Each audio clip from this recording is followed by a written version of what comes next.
एक बालक धरती पर लेटा विश्राम कर रहा था। वह जिस मार्ग पर लेटा था, उसी मार्ग से किसी राजा की सवारी जा रही थी। राजा की सवारी को आगे पीछे से कई लोग अपने कंधों पर लिए जा रहे थे। अंततः राजा की सवारी उस स्थान तक आ पहुंची जहां वह बालक अभी भी शांत से लेटा हुआ था। राजा की सवारी के साथ साथ कई सैनिक व मंत्री भी पैदल चल रहे थे। जब उन सब ने देखा कि रास्ते में कोई बालक लेटा हुआ है, तब उनमें से एक सिपाही ने कहा, बच्चे रास्ते से हट जा और राजा की सवारी को आगे जाने दे। यह सुनकर भी वह बच्चा अपनी जगह से नहीं हटा। उस बच्चे ने कहा, कौन राजा, कैसा राजा? और फिर बोला, असली राजा तो मैं हूँ। तुम सब जिस राजा को ढोए फिर रहे हो, वह तो नकली राजा है। तुम्हारा राजा तो जन्मने और मरने वाला है।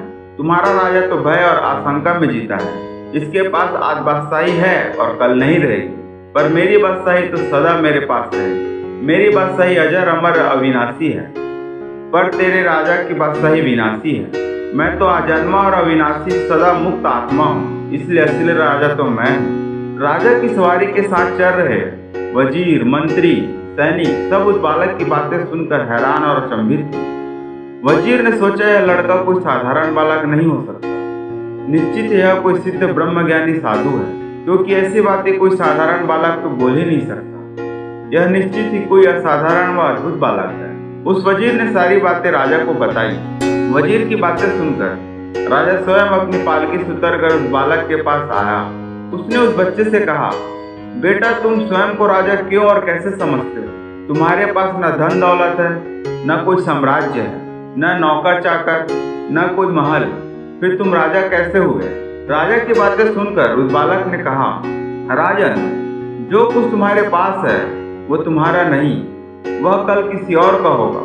जो मेरे पास है वह सदा मेरे पास ही रहेगा। जो मेरे पास है उसे तो ब्रह्मा, विष्णु, महेश भी मुझसे नहीं छीन सकते।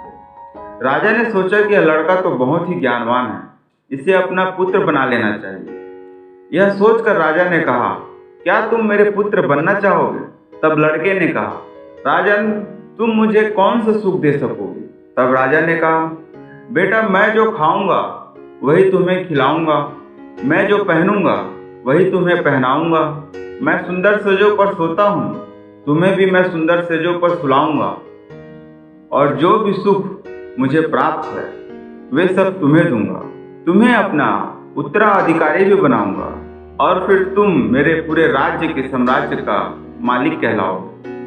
उस बालक ने कहा, राजन, तुमने जितने भी प्रकार के सुख देने की बातें कही, उनमें कोई भी मुझे शाश्वत सुख देने में समर्थ नहीं है। मुझे आत्मिक आनंद, परम आनंद देने में समर्थ नहीं है। शाश्वत सुख, परम आनंद, आत्मिक आनंद तो सिर्फ परमात्मा ही दे सकते हैं, जिन्हें मैंने अब पहले ही अपना परम पिता बना रखा है। फिर मैं तुम्हारा पुत्र बनकर क्या करूँगा? मेरे परम पिता ने मुझ पर इतनी कृपा दृष्टि कर रखी है जिसका कोई अंत ही नहीं है। फिर मैं ऐसे परम पिता को छोड़कर किसी और को पिता क्यों बनाऊं?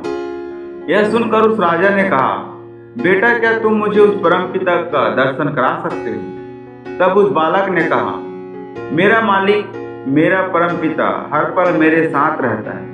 वह मेरी हर सांस में समाया हुआ है।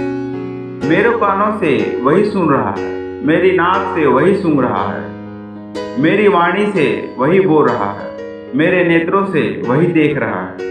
मेरे प्राणों का प्राणाधार भी वही है। वही आत्म ज्योति बनकर स्थूल, सूक्ष्म और कारण शरीर के वस्त्र पहन रहा है। वह बालक बोला, मैं स्वयं को आत्मा मानता हूँ, हर पल अजर अमर अविनाशी रूप में निवास करता हूँ। तुम मुझे पंचभौतिक शरीर समझ रहे हो, यह तो मेरा आवरण मात्र है, वस्त्र मात्र है। मैं तो पंचभूतों से परे हूँ, मैं भूतनाथ हूँ। जब तक तुम स्वयं को मैं मानते रहोगे, देह मानते रहोगे, तब तक तुम उसे नहीं पा सकते, उसे नहीं महसूस कर सकते। जिस पर परमपिता परमेश्वर की कृपा दृष्टि हो जाती है, वह अमंगल से मंगल रूप हो जाता है। जैसे सागर से मिलकर नदियाँ अपना नाम रूप खो देती हैं, वैसे ही परमात्मा को पाकर जीव भी अपने नाम रूप को खोकर उसी के सदृश हो जाता है। परमात्मा को पाने की यदि सच्ची लगन हो तो उसकी कृपा मिलकर रहती है। उस दिन सचमुच राजा को राजा होने का असली मर्म समझ में आ गया। राजा उस बालक की असली बादशाहत के समक्ष नतमस्तक हो गए।